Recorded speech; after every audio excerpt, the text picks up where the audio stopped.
infrastructure guy. I'm the commissioner in charge of the Water Bureau, the Bureau of Environmental Services, and the Portland Bureau of Transportation. And of course, we're all gathered here tonight because I'm also a candidate for mayor of Portland. Now, it will probably not surprise you that the question I get most often is, why do you want to be mayor? And I'll tell you, there are two versions of that question. One version of that question basically boils down to, like, Mingus, you seem like a very reasonable, sane person.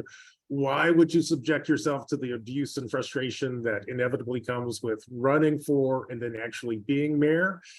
And then there's a second version of that question, which basically boils down to, Mingus, when you are mayor, what do you want to accomplish?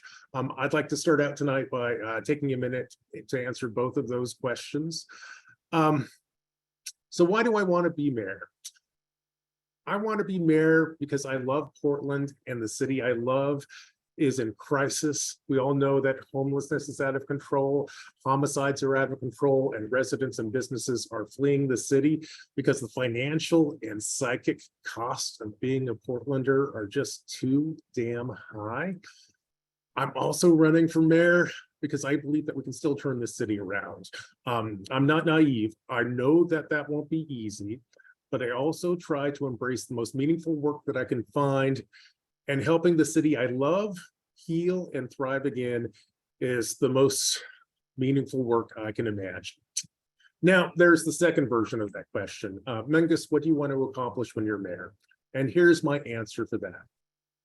My goal is to make Portland the best run city in America. Now, I know there are some eyes that will roll when I say that, but I also want to remind you of this. It wasn't that long ago when Portland was known for having vibrant, livable neighborhoods. We had low crime rates. We had a great public transportation system. We were on the cutting edge of protecting the environment, and Portland was affordable.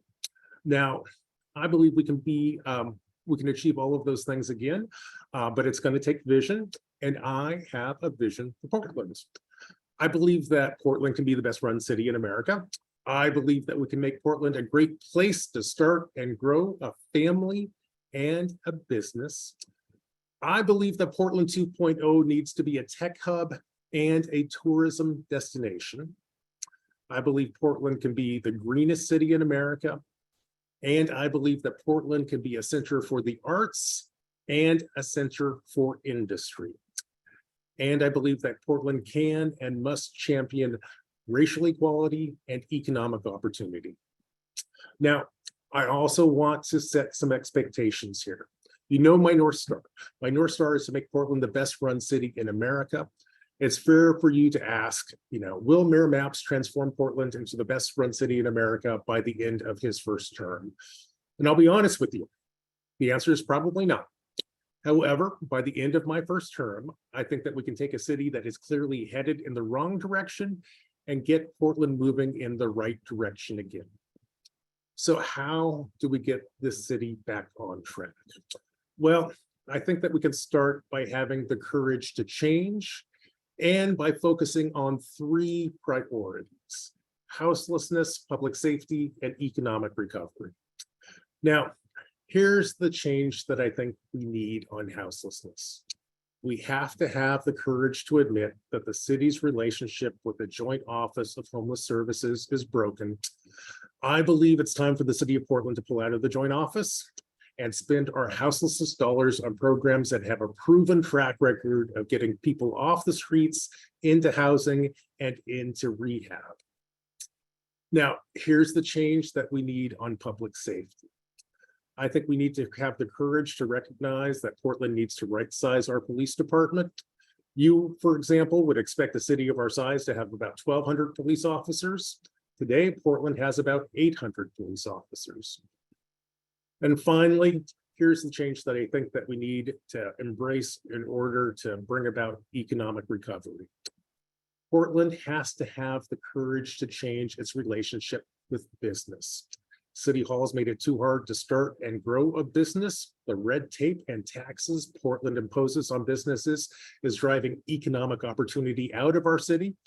If Portland is going to thrive again, Our next mayor needs to embrace the goal of making Portland a great place to start and grow a business. So that's my quick summary of who I am, why I'm running for mayor, and what I hope to accomplish as your next mayor. Now in this next phase, I hope that of this conversation, I hope that we can open it up to questions and dialogue. And so with that, why don't we throw our hands up? There are questions, I think, in the chat. I believe you can also raise your hand, maybe, if you want to raise a question. So thank you, Commissioner Mapps. So yeah, if people have questions, the preferred way would be if you could write the question in the chat. But you can we're a smaller group. You could also raise your hand and we'll call you. But we've got some questions that have come in. So should we start with those? Sure, we can start with those. I also like the dialogue that happens back and forth. So I do encourage you, if you want to chat, hit the raised hand button, and we can do a direct dialogue. Bob, what question should I take first? So the first question, this was one that was emailed in from Julie, who I believe is on the call, and I think it's a good one. It's a compound question about one of your three tenants. So she says, as a resident of Portland for over 25 years, I've watched the city slowly deteriorate. I watch measure after measure, funding and state relief dollars all going towards homelessness, mental health, and addiction treatment, yet the problems only seem to be worse. How would you address accountability and quality assurance for the money being spent? How would you hold poor functioning programs accountable? And do you think it's important to shift some funding to livability for the majority of Portlanders? Great question. And I think probably in the last couple of days, we all saw the story, I believe, in the Oregonian about the auditor over at the county finding that there's some real measurement and accountability problems with the joint office. That's a very different approach to government than the one I embrace. I believe that we should set clear metrics for all of our programs, and we should evaluate all of our programs. And if we see a program that is not working, first we should try to fix it. And if we fail to fix it, then I think we need to redirect our dollars into programs that will work. Now, the second part of your question is livability. I think you framed the question in terms of shifting dollars from houselessness to livability. I would argue that that's a false choice. I think clean, safe streets benefits every Portlander, whether you are housed or unhoused. So I think in that space, is livability important? Absolutely. I think it benefits everybody. And that's why I will invest in that. I will also share with you, you probably all know that the governor has set up a task force to focus in on revitalizing downtown. There are also a series of subcommittees that have been set up. I'm on the Clean Streets subcommittee, which is, I think, will basically be a livability subcommittee. So I'm already doing this work. I'm excited to partner with our friends at the state and the county and the private sector to make sure that, you know, when you go outside, there's not litter or graffiti everywhere. We don't have boards on the windows. You know, if you're in a wheelchair or have mobility challenges, you can actually navigate the sidewalks. This is incredibly important. It's part of the fundamental work of running the best city in America. Great. So we also had two questions that are about the new form of government. Yep. The first is from Terry, who put it in the chat. You know, what do you think about veto power for the mayor with charter change? And also would you consider coming to Community Day on Sunday at the Rose City Golf Course? Terry, hi, I see you there. Number one, thanks for the question. I sure wish the mayor had a veto under the current system that we have where we're standing up. The mayor doesn't have a veto. I think that's an error. If you think back on that campaign, everyone will remember I was a big champion for charter reform. I also thought that one of the things that we should change is to make sure that the mayor had a veto. Instead, the mayor just has a tiebreaker vote. And so it goes. You know, I think the next form of government is going to be an improvement over what we have now. However, it's not perfect. The good news is the work of, you know, reinventing government is never done. So as we implement this and learn new things, I think we'll still have opportunities to make adjustments, like perhaps giving the mayor a veto. And in terms of coming out to your event on this Sunday, I will certainly try. It's on my, I remember that this is happening. It's on my agenda. I know I have a couple of other things I'm supposed to show up to, but if I can squeeze it in, Terry, I sure will. Great. And Catherine Wilson asks, this is kind of also about the new form of government. In the new plan, will the mayor have any influence on which bureaus are assigned by the city manager? And maybe you can explain how the city manager will work with the bureaus. Yeah, unfortunately, the next mayor will not have that power. I'll tell you, I'm just coming in from a briefing on how we think the next form of government will work.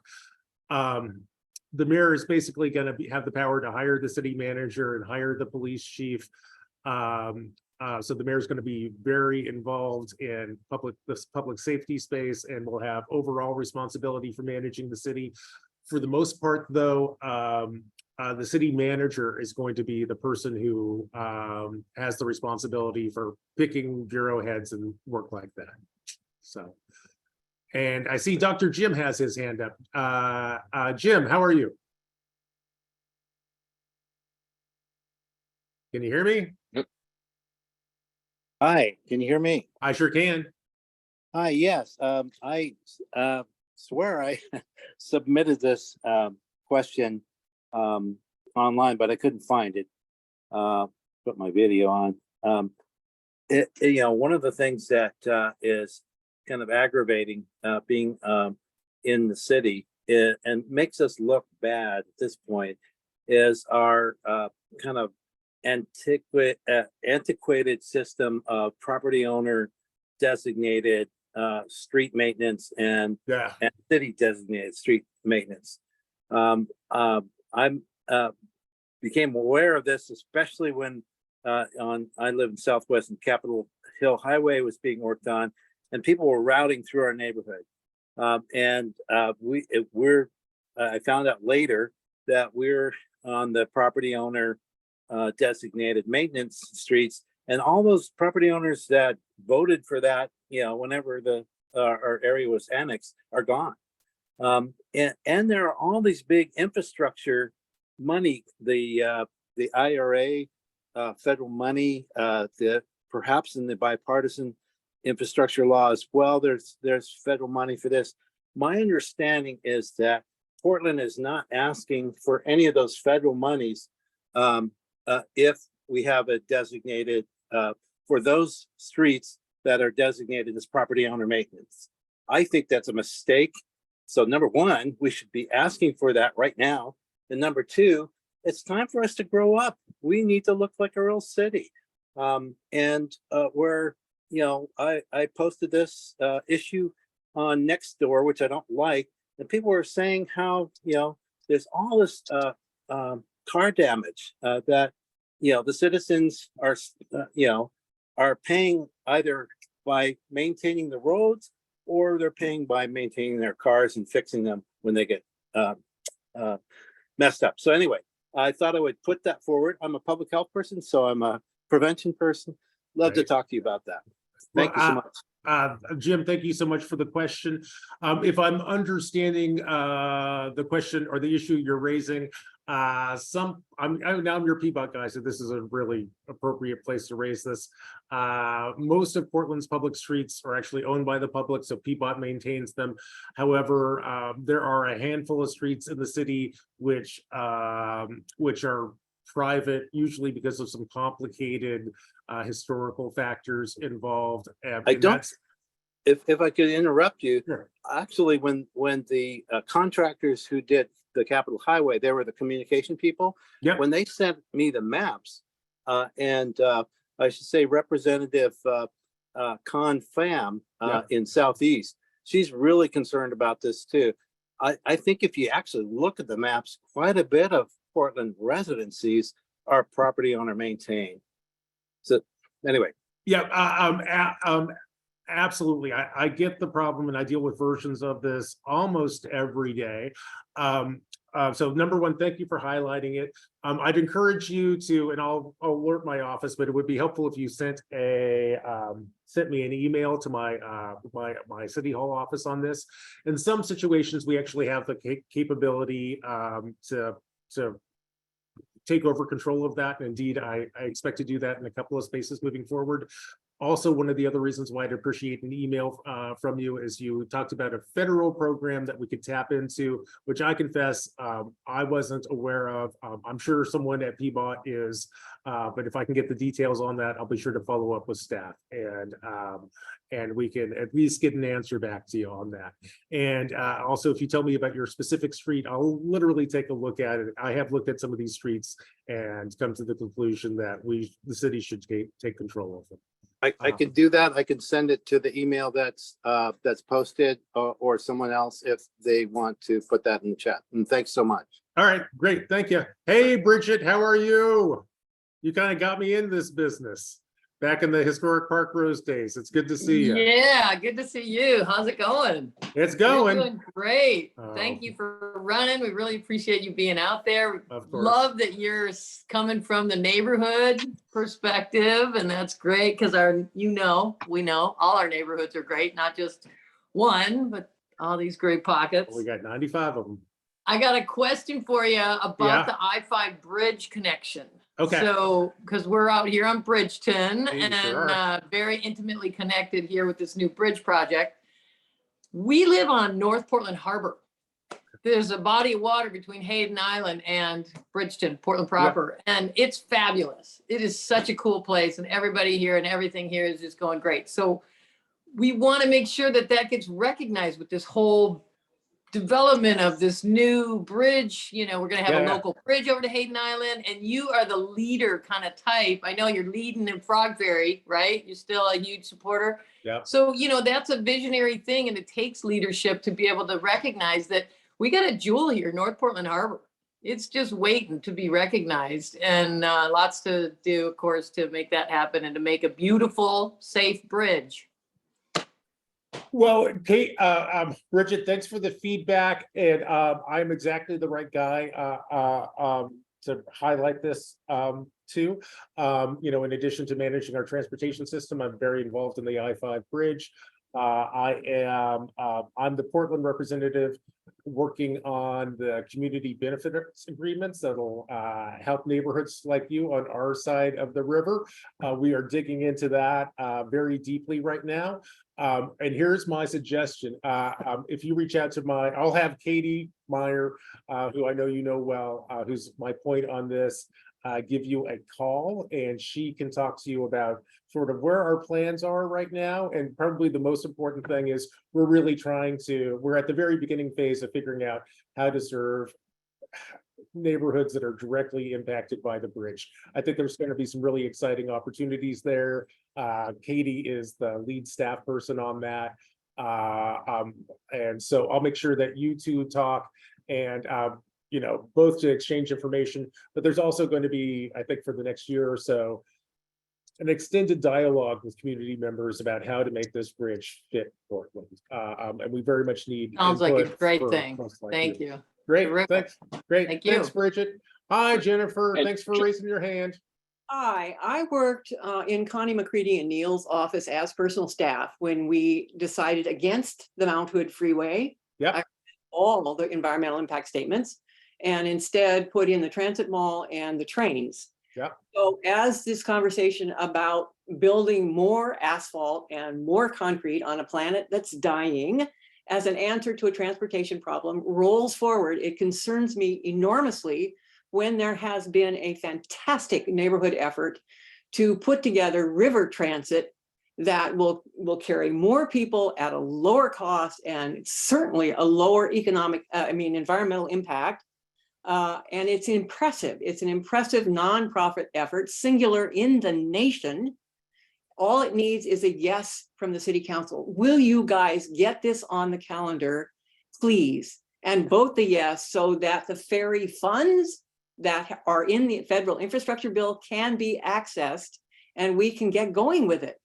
I am in North Portland, and like Rachel, a little bit desperate for a right answer here, and one that's not, doesn't have the weight of recent history like asphalt and concrete and build Yep. more. Because I know it doesn't work. I mean, I really have read the studies. It's not the right answer. So that's my question to you. Well, Jennifer, number one, thank you so much for your advocacy and bringing this up. This is going to come for council, and Is it scheduled? I believe it literally is scheduled. I think it's coming up within the next 2 or 3 weeks, but there's something that's important Okay. that you need to hear. Yes.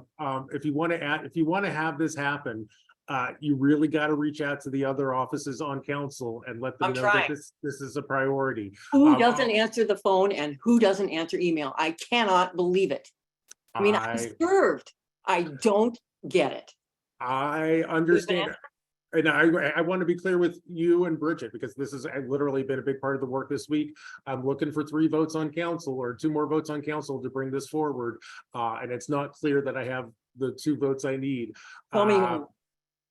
Well, reach out to everybody. Let's put it Okay. that way. If you reach Okay. out to everybody, if we can pick up 2 more, we can get it through. I'll tell Okay. you, I'm getting a little bit of pushback. It's chief of staff. Is that the problem? I mean, who do I don't even know. I mean, I've tried, truthfully, I have written, I have called. I'm beyond frustrated because I know how it works. Yeah. I'm offended. I mean, really. Right. Probably your best shot here is to reach out to the chiefs of staff. Each office should have a staffer who specifically follows I know. transportation issues. Not happening. But the chief of staff is going to be the person who is either going to be in charge on this, or they'll kind of delegate it to Right. their right policy expert. Right. I mean, But that's given the high level here, you got to convince the chiefs so they can convince their bosses. I know. I remember it. Yeah, well, thank you for your service. Okay. And do stay And- tuned. This is slated. I think we probably even have a date. I suspect it's sometime, maybe the 23rd of September or something like that. So it is coming up real fast. Okay. Does he have an email? And Uh, Mingus, Bridget just put in a note in the chat to thank you for being a leader to get the passenger ferry going in Portland. It increases fairness, resiliency, tourist options, and also offers great transportation Yes, thank you. activities. Got it. Thank you. Bridget. Meg had her hand up, so we can go to Meg and then we'll take some questions in the chat. Okay. Hey, Meg, how are you? Hey, good, thanks. My question is just about contracting and procurement in the Sure. city. I've noticed that it seems like Portland, I mean, all cities are like this a little bit, but Portland seems to be exceptional in how closely related relationships with politicians is with getting contracts and grants. It seems like there's a lot of, I don't want to say corruption, but that's the word. And I guess I don't see Portland changing really without that changing. So do you have a plan to sort of shift that system to being more accountable?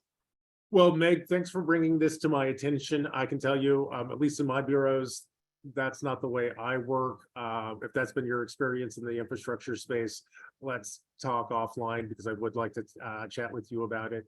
I've been really focused in on getting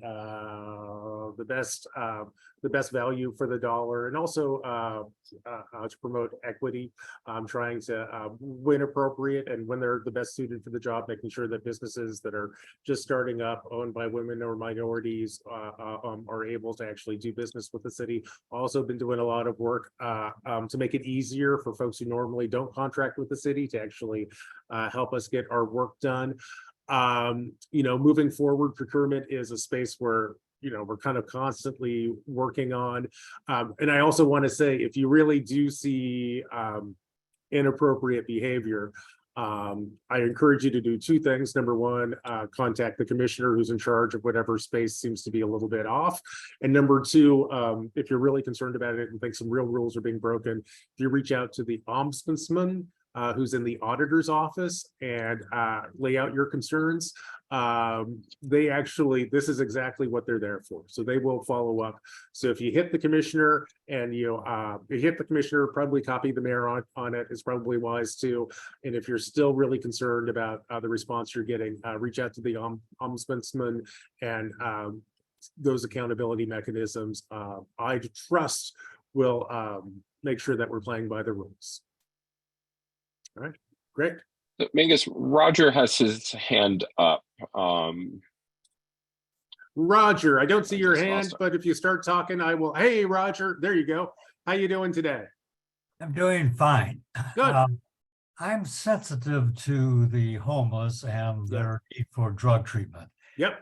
but the pledge of the city is to have our city be clean and safe. And right now, we're neither. Yep. We're not safe or not clean, especially the downtown area. Yep. So what is your goal and what is your plan to get back to that safe and clean status? Well, I couldn't agree with you more.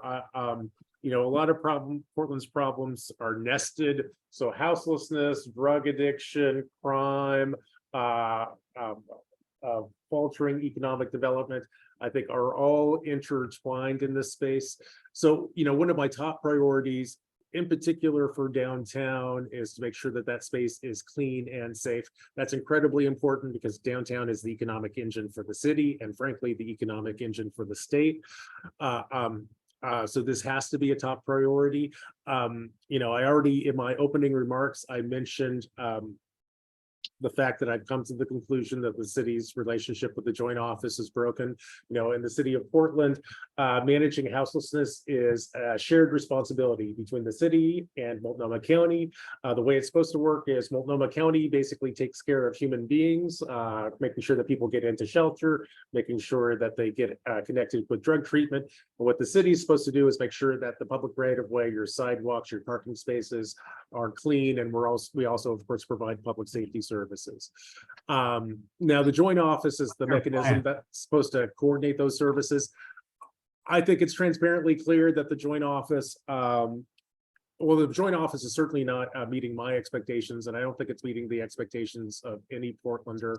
I'll tell you, you know, every year the city transfers about $30 million to the joint office.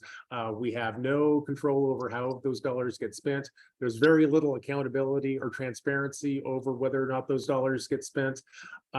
We know that the county is sitting on about $70 million in unspent houseless funds. In the meantime, I will tell you, City Hall is functionally really broke.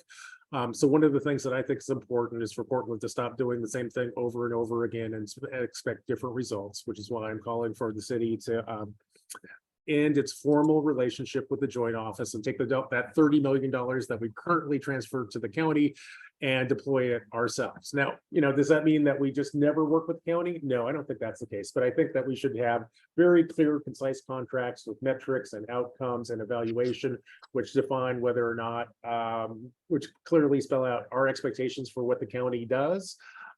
Amazingly, we don't have that now. I think that's quite important. Also very important in the houselessness space is to frankly get on top of our fentanyl challenges. You know, a year or two ago, I might have thought Portland has a houselessness crisis, but as I stay in this job more and more, one of the things I really realize is Portland has a fentanyl crisis, and one of the symptoms of fentanyl abuse is houselessness. I'll also share with you, I just met with the police chief yesterday. He tells me at this point in the year, we have had 173 fentanyl overdoses in Portland. That's astounding. If you go back just a couple of years, we had none. So one of the things that we really need to do is, frankly, I think take a real close look at Measure 110. I want to thank the state legislature as they wrapped up their last legislative session. One of the things that they did was that they tweaked Measure 110 and made possessing more than a gram of fentanyl illegal again. You know, frankly, one of the reasons why Portland looks the way it's worked is that actually having a bunch of fentanyl is not illegal. Smoking fentanyl is not on a sidewalk is not illegal. Indeed, under current law, the city of Portland, if you have less than a gram of fentanyl and you're standing on the sidewalk, or if you're standing in an elevator and you're smoking it, we can't intervene in that space. That's one of the reasons why in a couple of weeks you'll see me bring forward, along with my colleagues on council, a proposed ordinance that basically says, state legislature, if you give us the power to regulate the public use of fentanyl, we are going to regulate the public use of fentanyl. I think that kind of work is very important. Frankly, we're continuing to work with the county to help them get better. But putting all of our eggs in one basket is not working. I also do want to sing the praises of our Safe Rest villages and Safe Rest campuses that we have set up. At this point, I think we have 6 Safe Rest campuses around the city. So the city is moving people from the sidewalks into tiny houses, trying to connect them with services. Although I will tell you, those services, which are supposed to be provided by the county, the last time I checked, were actually not being provided. So I think one of the things that we could do is we could take the dollars that we have been sending to the joint office and directly contract to make sure that the people who get off the street are actually connected to the mental health and alcohol and drug treatment and job training services that they need in order to get back on the right track. I do see improvement in the Esplanade. Great. The graffiti is being painted over, and the amount of homeless tents is markedly reduced, and that's a healthy thing. And so I do see some progress, and I think we're moving slowly in the right direction, but clean and safe has to be your goal of any new mayor. Right, and I'll tell you the progress, Roger, that you see is probably in your neighborhood, if I'm reading what's going on outside your window correctly, is literally a product of the Clean and Safe program, which the city very much supports. I support it too. I think that that's a real model for bringing back downtown. And it's a model that we can take to other neighborhoods in the city. Indeed, I think we ultimately have to take a clean and safe approach to all 95 of Portland's neighborhoods. Yeah, we have an extra layer of security here. Yeah. And I think that's important. I think security and enforcement is mandatory. Yeah, I completely agree. I think we've made some important progress, especially over the last 2 years. I'm committed to keeping this progress going and getting the entire city moving in the right direction. Well, thank you. Sure, thank you.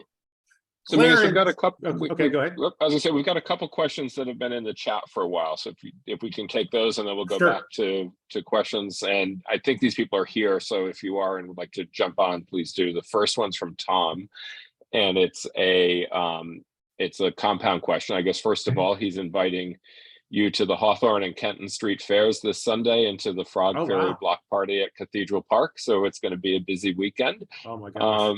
But what he wants to know about is participatory budgeting, and then customer service and community engagement stance for the city services and offices.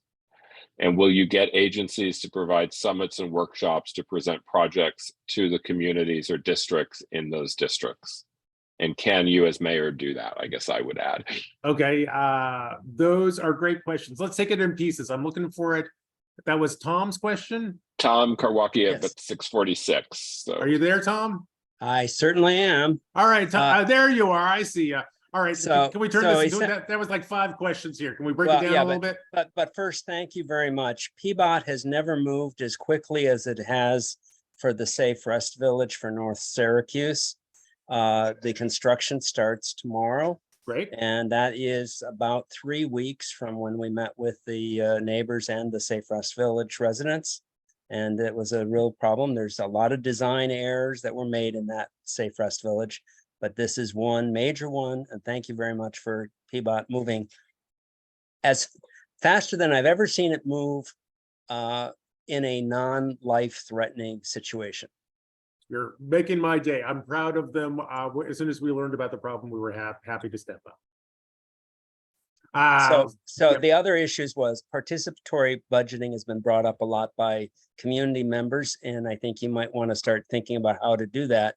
And then one thing that has happened that was very useful in the past was PBOT actually under Chloe, we had a North Portland one where they provided to all of the neighborhoods in one meeting all of the different projects that were going to happen in North Portland.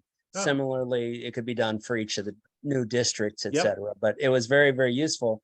And that kind of thing for, since your infrastructure would also be helpful for the water and the housing and the sewer or PBS, Bureau of Environmental Services. All of those organizations are doing projects, but it's never presented to the community in one fell swoop. Great feedback. First on participatory budgeting. Absolutely. I think we've had at least a work session on participatory budgeting, if I recall it, if I'm remembering correctly. It's an idea, it's an innovative idea that I'm very open to. I also think our new form of government with districts is really conducive to that. So I would say this idea is very much still live. We will have to think through in the new system of government how our budgeting works. But certainly I or any other member of our future council can basically bring forward an ordinance, I would imagine, to propose doing something like that. So let's keep those discussions going. And in terms of going out and doing presentations on projects that are going to happen in specific neighborhoods or specific quadrants, I love that idea. Again, I think that's an idea that is going to mesh very well with our next form of government. You know, we'll have, you know, you've all probably seen the maps by now. We'll have a west side or predominantly west side district and east of 82nd district. It makes a lot of sense to get out and show Portlanders, you know, what's happening in your neighborhoods. And I'll tell you, there's an awful lot, awful lot happening, at least in the infrastructure space, that we're really proud of. And I think one of the things that's going to make the next form of government even better is that as we reach out to specific neighborhoods to talk about projects and infrastructure, getting the feedback on what works and what doesn't work makes a ton of sense. So I would very much support that. Should I be mayor, I'll have some control over the budgeting process. I, at the very least, will be able to submit a budget. And certainly one of the things I'll try to shape is the processes around discussing and getting feedback on the budget too. And I'm going to steal your idea, Tom, and see if we can actually get out and really take advantage of our new form. Great. Thank you, Mingus. And before we go back to Jim, I got a couple other questions. Sure. One was, what is your plan around criminal behavior and the ongoing issue with the lack of public defenders and the rotating door of the Multnomah County jails? And I know that's a county city issue, but Right. As mayor, how would you address that? Sure. Well, I'll tell you, one of the important jobs of the mayor in the new form of government is going to be advocacy. Oregon has a truly crazy system for funding our public defenders. There are many bottlenecks in our public safety system, in our criminal justice system. One is the fact that we don't have enough public defenders.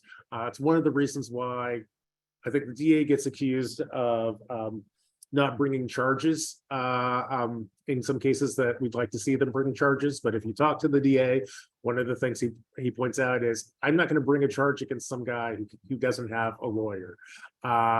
So we're engaged in ongoing discussions with the governor's office around how to fix this. I think it's incredibly important. Now, and then there's I think we talked about the revolving door of the city jail, or actually it's the county jail.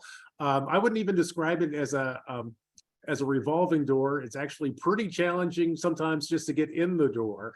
The county and the sheriff have often set fairly stark and strict restrictions on letting people in. I'm constantly amazed at how briefly folks who commit some horrendous crimes actually spend time in bars.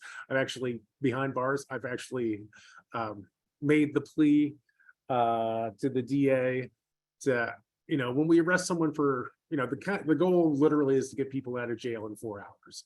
And like, I've literally asked the DA, can you just we arrest a guy for car theft could we just experiment with just keeping them overnight? You know, a lot of these folks who steal cars literally will steal several cars in one night. I have a theory that if we actually held people, even if it's just for a night, we would literally see a reduction in the number of car thefts that we see out there. And they point to the county in their defense kind of points to staffing problems, and I'm sure that's real. They point to public safety problems in the jail, and I'm sure that's real. You know, one of the jobs of your mayor is to be a leader, to pull together the sheriff and the county chair and say, hey, we have to build a public safety system that works as a continuum. So we have cops out on the street, you know, we have a jail, we have a district attorney, we have to make sure that we can hand off cases from one to another. We also have to have public defenders there too. And frankly, one of the reasons why Portland looks the way it looks is that that cross-jurisdictional system is filled with bottlenecks and underfunding, and you know, Portland leaders and county leaders and state leaders need to recognize where the pinch points are and fix them. I'm deeply committed to doing that. You know, on the city side, I think I hear from the district attorney all the time is, you know, you Portland Police Department have to do a better job of giving us clean cases. So what often happens is we'll arrest someone for, let's say, theft or assault on a bus, and the district attorney will say to a cop, well, we need to get the videotape from the bus so we can take that to court. But the cop who originally brought that case or made that arrest, you know, is long gone working on other things. It's a capacity problem. I'm deeply committed to fixing our capacity problem there. But this has to be an iterative process between the city, the county, and the state to make sure that these systems work. Thank you. And before we get to Jim and Matthew, I just want, because we're kind of on livability, here's another question that came in the chat. I'm talking about livability in and around Northeast 82nd and Sandy. I know Multnomah County says it's not of high importance, but the neighbors who live there do not feel that way. We've met with the Grotto, and last year they lost thousands in revenue. If you are mayor, how would you address this? Some of these girls are very young. And I think we're talking about human trafficking and stuff like that. Absolutely. I used to work out at what, 111th and Sandy, or across that intersection all the time. I'd see the young women in many cases, literally certainly not even adults yet, walking the streets even early in the morning on a weekday. It's a human tragedy. This has to be a top priority just for the protection of the kids who are out there on the streets. You know, as your mayor, I'm going to be essentially in charge of managing our public safety system. This is something I truly get. I can tell you, I can remember working at 111th and Sandy for many years. And I come to work in the morning, and there be a young kid who couldn't have been more than 16 or 17, walking up and down, frankly, on the sidewalk in front of my office. I'd see her get into cars, and I'd see her come back year after year. Remember some days seeing her on the street after I think these folks tend to move in circuits. So I think they tend to go Portland, Las Vegas, Bay Area, so on and so forth. And, you know, just as you would anytime you see a kid you haven't seen for a while, you go, oh, my goodness, you've grown up. And then I realized, oh my gosh, you're back. I've literally seen you grow up in this trade. And it leads to tragedy. Just out of humanity and human decency, this has to be a top priority. And when I'm the mayor in charge of the police department, it will be.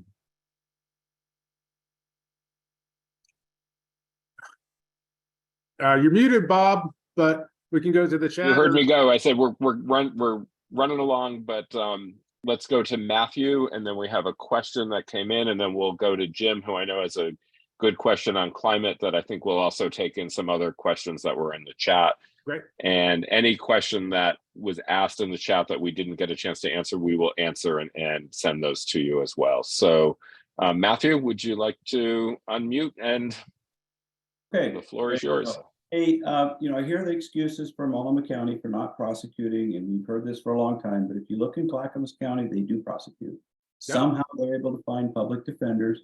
They bring charges, they hold people in jail. Their sheriff's office is even more understaffed than Portland's police. So really, we don't need to look very far to figure out how to do this right. They're doing it right in Clackamas County. They're understaffed. They have all the same problems, but somehow they're able to do it. So I don't buy the excuses that we're hearing. This is a choice not to do the right thing because all they have to do is look a few miles away and copy what they're doing there. Now, this brings me to the thing. I've been here for a long time. I was born in Emmanuel Hospital. My kids, my parents graduated from Grant. My kids did too. I walk the neighborhood a couple times a day with the dog. Longtime residents are leaving. Yeah. It's just trickle now. It's going to be a gusher. These are good people. These are people that, you know, pay the bills, just do the work, never complain. You know, they do the right thing. And the principal reasons are public safety and blight. Now, I've been here a long time, and this happened to us once before in the late 60s and early 70s, and it was a disaster for the city.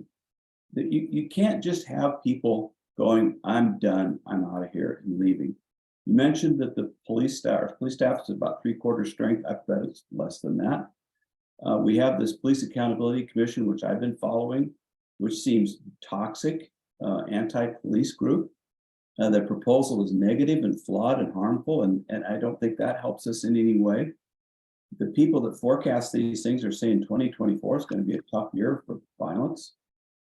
I mean, you're between a rock and a hard spot on this thing. I'd love to hear a great solution from you. Thank you. Matthew, thank you for the question. A couple of different issues embedded there.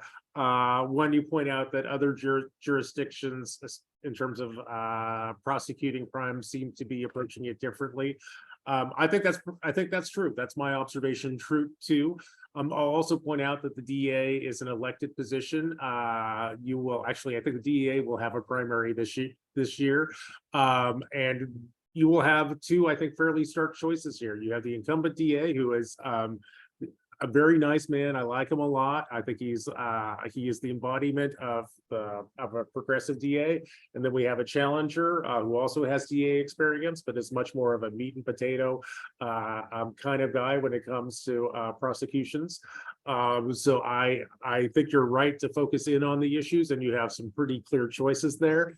And in terms of the larger question, people leaving the city, you're absolutely right. You know, I was just looking at this. In the last 140 years, there have been only 2 instances when Portland's population has shrunk. According to the data I was looking at, the first time Portland's population actually shrank was in the 1980s, and that was kind of around some of the economic disruptions that happened with the timber, Portland or Oregon moving away from the timber economy. And the second period that we saw Portland's population shrink is literally right now. That is remarkable, and you're absolutely right. We have to turn this around. There are a number of reasons for this. I think you're right. People are leaving because of quality of life issues, and we want Portland to be a great place to start a business and start a family and to grow a business and grow a family. And right now, I think the market has spoken, and it's not a great place to start a business and start a family. So this is, frankly, one of the things that this campaign's about. I think we can get there by, getting back to making Portland the best run city in America. And that's making sure that, we've addressed the pinch points in our public safety system, making sure, at least on the city side, that we have enough cops. But, it's also important to embrace non-policing strategies. So I also support Portland Street Response and other strategies which are designed to kind of divert people from our legal system, from our criminal justice system. I think that we can very much do this, but crime, the way we keep people here are addressing crime, houselessness, and making sure that Portland is, a good place to do business and raise a family. We got to deal with the red tape that comes out of City Hall, and frankly, we got to deal with the tax burden, which is our on Portlanders. I think a lot of people don't realize that Portlanders are the highest tax people in America. Like we beat out Manhattan at this point, which is truly crazy because we do not make that excess income that a lot of folks who live in Manhattan do. So thank you for the question. Comment on the police We've accountability. got a quick, Oh. we've got a quick question that came in. And this is a topic that I think everybody has read a lot about in the past week and a half. What is your plan to improve, simplify, and streamline the building development permitting process in City Hall? How is it different from Commissioner Rubio's? Do you favor structural reforms? And why do you contend that the proposals are fundamentally incompatible? Sure. Number one of the things I think is that getting our permitting procedures right is one of the most important things you can do to spark an economic renaissance here in Portland. That's one of the reasons why for the past 2 years, along with Commissioner Ryan, I've led a task force which is designed to improve our permitting process. I have some great news that comes out of that task force. In the last 18 months, we've been able to reduce the amount of time it takes the city to issue permits for new home construction by like 70%. That's amazing. Frankly, I think that's a game changer. Moving forward, one of the things that I really am excited about is to actually dig into city codes that govern permitting to make sure that they're rational. You know, one of the challenges in this space is that, you know, city council, frankly, is constantly passing new requirements for building and infrastructure and whatnot, but we never take any of the old codes away. And, you know, we're moving, our permitting codes are basically premised on a Portland that doesn't quite exist anymore. You know, our permitting rules are basically designed for single family homes. You know, this age, you know, the action in the house building space is really around multifamily and residential infill, which means your footprints are much tighter. In the meantime, we have legacy code that says when you a water pipe has to be 6 feet away from a sewer pipe, but at the same time, when you're building very tight, relatively small housing, it's just a mess to try to figure that out. That's one of the things that's kind of tripping us up. That's one of the things I want to fix. And I think we can fix it. I'm very dedicated to fixing it. Now, the rub and what kind of you've been reading about, not particularly well explained in the newspapers, is a dialogue that's been going back and forth between Commissioner Rubio and I. So about 6 months ago, Commissioner Rubio inherited the Housing Bureau. She also, I think, correctly identified permitting as being an important thing to get right. Her strategy here was to basically place one person ultimately in charge of permitting in the city. And frankly, this is something I hear from everybody who tries to build housing in Portland. Having a single person who is ultimately accountable just makes a lot of intuitive sense. I agree with that too. What I didn't agree with is Commissioner Rubio's instinct of, okay, the permitting task force hasn't made enough progress. So we need to stop doing that and just put all our eggs in the basket of moving towards a single consolidated permitting system. But I have good news. Democracy works. Earlier this week, every member of council came in together and we're co-sponsoring an ordinance that'll come to council next Wednesday.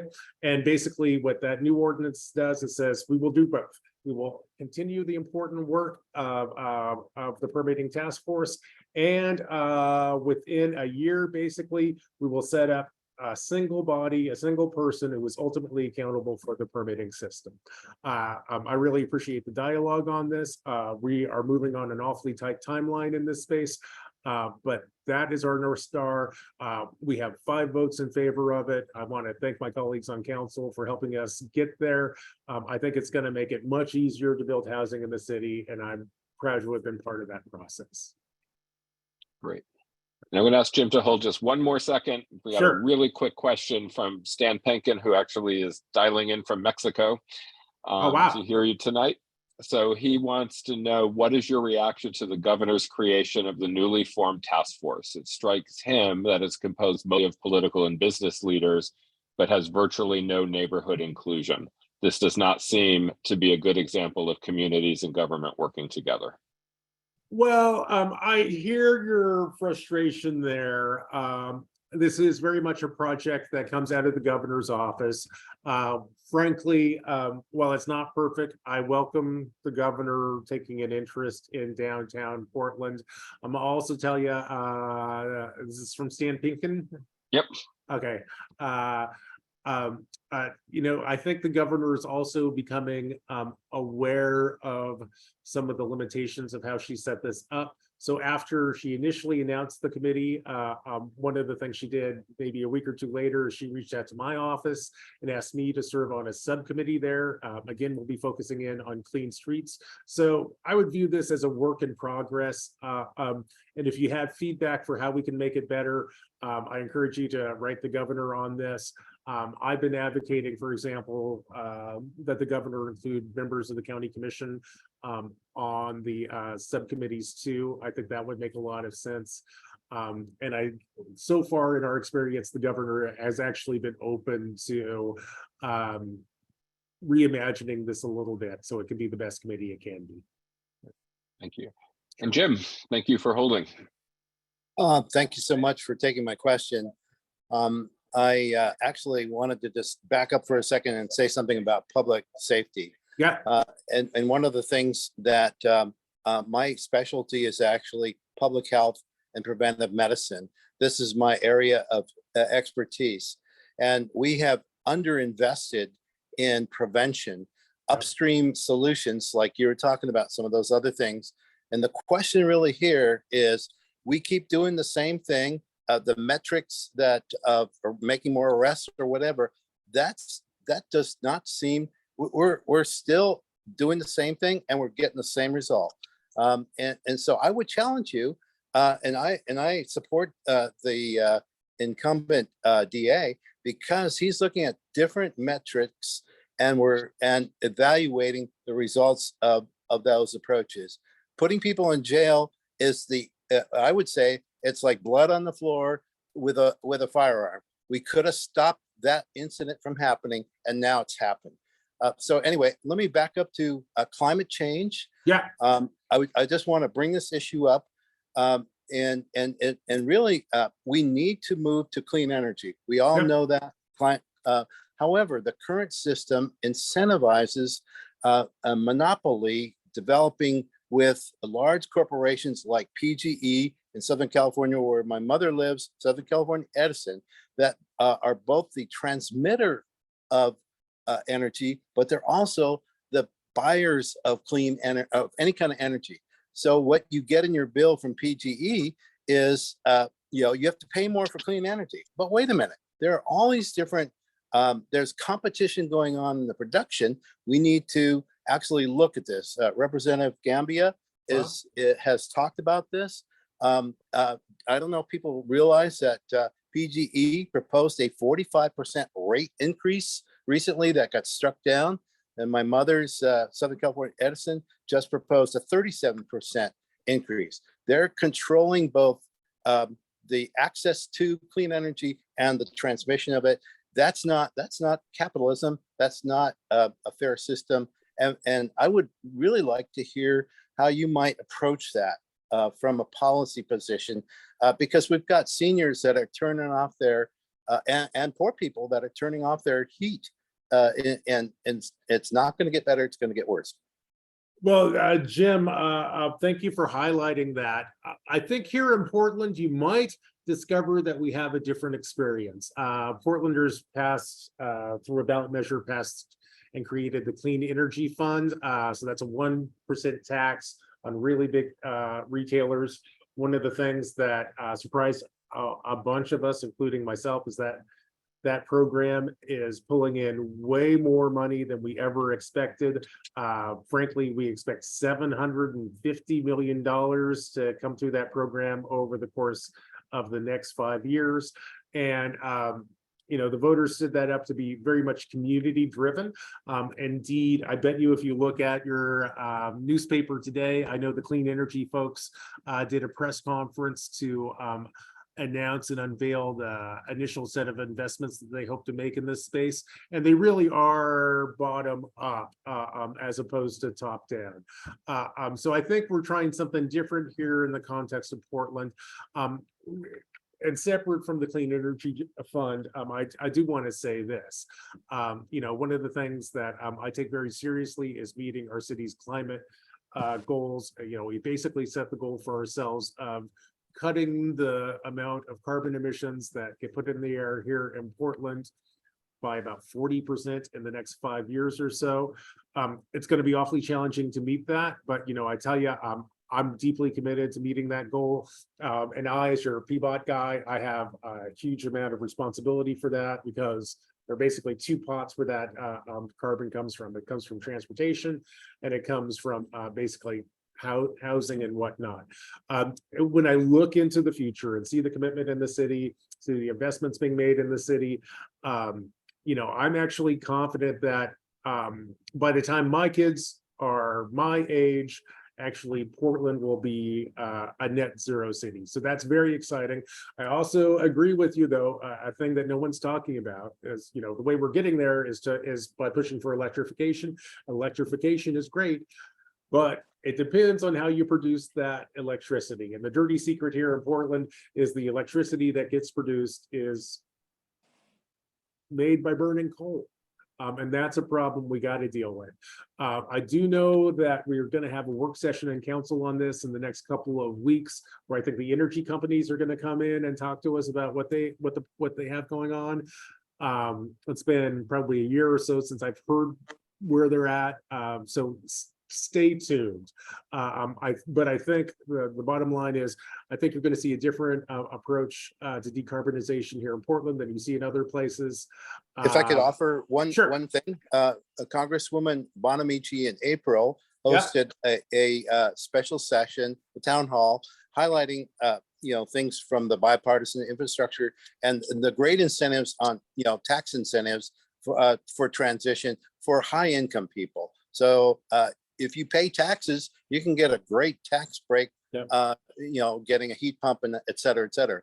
And she brought in one person from a community organization that works with low-income people, and they have some funding. I actually, for myself and for my mother, called that organization, and you know what?